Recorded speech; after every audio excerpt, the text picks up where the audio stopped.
everyone, welcome back to my channel, or welcome if you're new. My name is Heather, and today we have a big stack of books that we're going to be talking about. Today I'm going to be taking you through all of the books that I am planning to read in February. I'm doing something really exciting this month.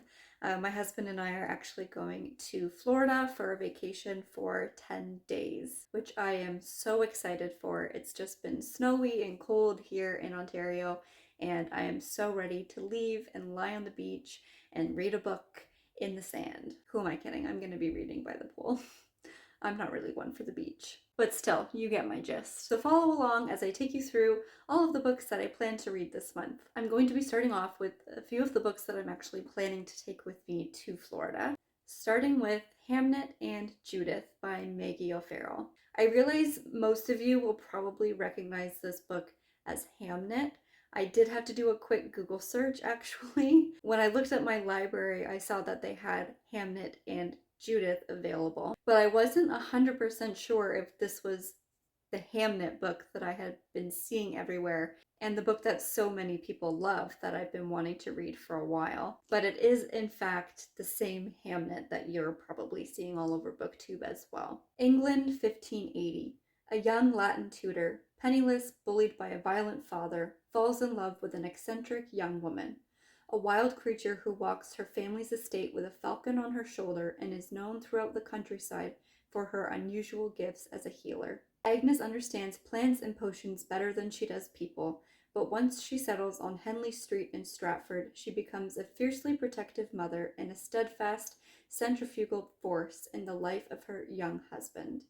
His gifts as a writer are just beginning to awaken when their beloved twins, Hamnet and Judith, are afflicted with the bubonic plague, and devastatingly, one of them succumbs to the illness. A luminous portrait of a marriage, a shattering evocation of a family ravaged by grief and loss, and a hypnotic recreation of the story that inspired one of the greatest literary masterpieces of all time, Hamnet and Judith is mesmerizing and seductive, an impossible to put down novel from one of our most gifted writers. And if I'm not mistaken, this book is actually about Shakespeare, William Shakespeare himself, and I believe that Agnes is his wife and Hamnet and Judith are his children.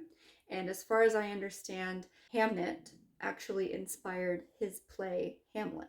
So I don't know much more than that, and I honestly don't really want to. This is the type of book that I want to go in without knowing very much, to be just completely taken over by the words and the enjoyment of the novel itself. So I can't wait to read this one and let you all know what I think.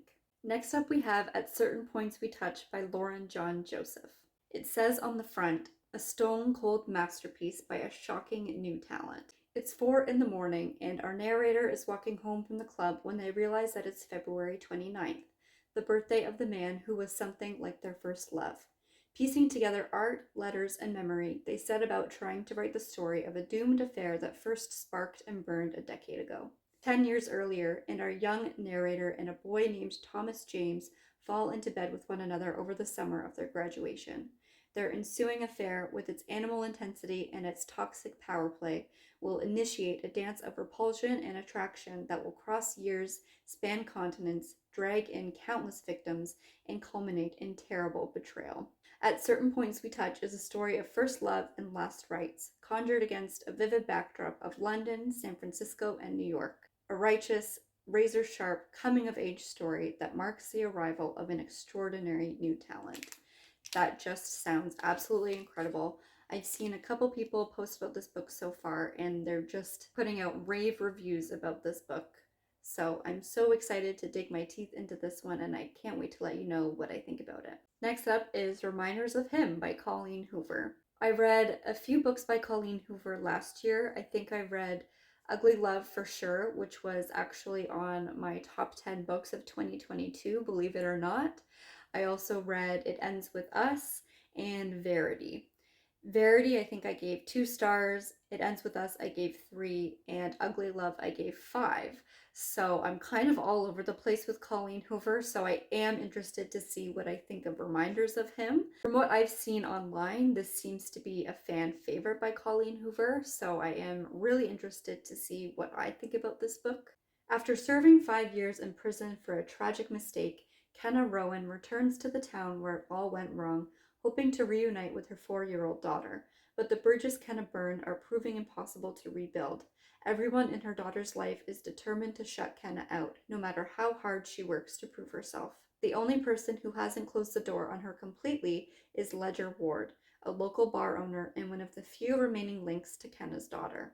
But if anyone were to discover how Ledger is slowly becoming an important part of Kenna's life, both would risk losing the trust of everyone important to them.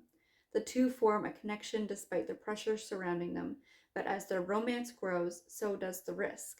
Kenna must find a way to absolve the mistakes of her past in order to build a future out of hope and healing. So that is Reminders of Him. Next up, we have Red, White, and Royal Blue, and I'm not going to lie to you, this book has been sitting on my coffee table for 4 or 5 weeks now. I saw it when I was at the library picking up a couple of other books that I had placed on hold, and it grabbed my attention. I've seen a few people review this book and say that they absolutely love it. I'm not really a romance reader, so we'll see what I think of this one if I do get around to reading it. So this one says, when his mother became president of the United States, Alex Claremont Diaz was promptly cast as the American equivalent of a young royal.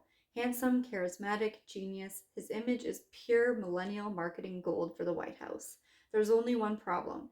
Alex has a beef with an actual prince, Henry, across the pond. And when the tabloids get hold of a photo involving an Alex-Henry altercation, US-British relations take a turn for the worse. In order for a romance to do it for me, there has to be good banter, and I do like the writing style just from reading that quick snippet of the blurb, so I do think I will end up reading this one, and I'll be sure to let you know my final thoughts. Next up, we have a couple books that I said I was going to read in January, and then I unfortunately didn't have time to get to them. So the first one is Becoming Mrs. Lewis. I won't get too much into this one because I did tell you a bit about it during my January TBR video.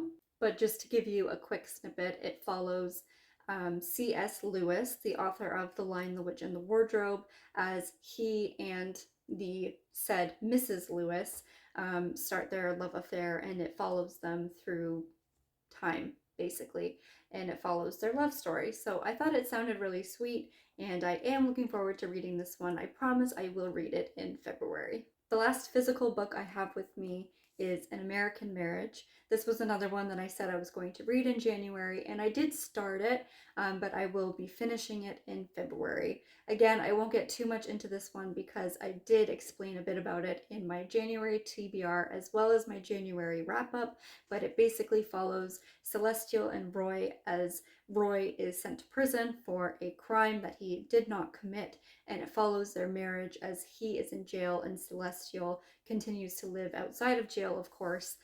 So it follows their marriage, and I'm sure something will happen to make their marriage a little faulty. I have a feeling I know where this story is going, but I don't want to give anything away in case you end up picking this book up, but I will definitely make sure to give you my full review at the end of February. Next up on my February TBR, I have A Farewell to Arms by Ernest Hemingway. I'm reading this book as a part of the Game of Tomes book club, which is run by Carolyn Marie Reeds and Emmy, two of my favorite booktubers. This will be my very first Ernest Hemingway novel that I've ever read, so I'm so looking forward to taking my time with this and enjoying the experience. A Farewell to Arms is the unforgettable story of an American ambulance driver on the Italian front and his passion for a beautiful English nurse. Set against the looming horrors of the battlefield, the wary, demoralized men marching in the rain during the German attack on Caporetto, the profound struggle between loyalty and desertion, this gripping, semi-autobiographical work captures the harsh realities of war and the pain of lovers caught in its inexorable sweep. Ernest Hemingway famously said that he rewrote his ending to A Farewell to Arms 39 times to get the words right. I've seen quite a few people finish this book and say that it absolutely tore them to pieces, and I must say that I am also ready to have my heart taken out of my body and stomped on. Is that weird? And lastly, for the month of February, I have an audiobook that I plan to listen to, and that is I Am Malala. This is the story of the girl who stood up for education and was shot by the Taliban. When the Taliban took control of the Swat Valley in Pakistan, one girl spoke out. On Tuesday, October 9th, 2012, when she was 15, she almost paid the ultimate price. She was shot in the head at point-blank range while riding the bus from school, and few expected her to survive. Instead, Malala's miraculous recovery has taken her on an extraordinary journey from a remote valley in northern Pakistan to the halls of the United Nations in New York. At 16, she has become a global symbol of peaceful protest and the youngest ever Nobel Peace Prize laureate. I Am Malala is the remarkable tale of a family uprooted by global terrorism, of the fight for girls' education, of a father who, himself a school owner, championed and encouraged his daughter to write and attend school, and of brave parents who have a fierce love for their daughter in a society that prizes sons. This book sounds absolutely incredible. I realize I am a little late to the game with this one because I believe it was first published in November 2012. So I am over 10 years late to the game here, but better late than never, and I'm very intrigued to read this one and let you know what I think about it. So those are all the books that I'm planning to read in February. Thank you so much for watching this video. Let me know in the comments what you're planning to read this month, and I will see you in the next video. Bye!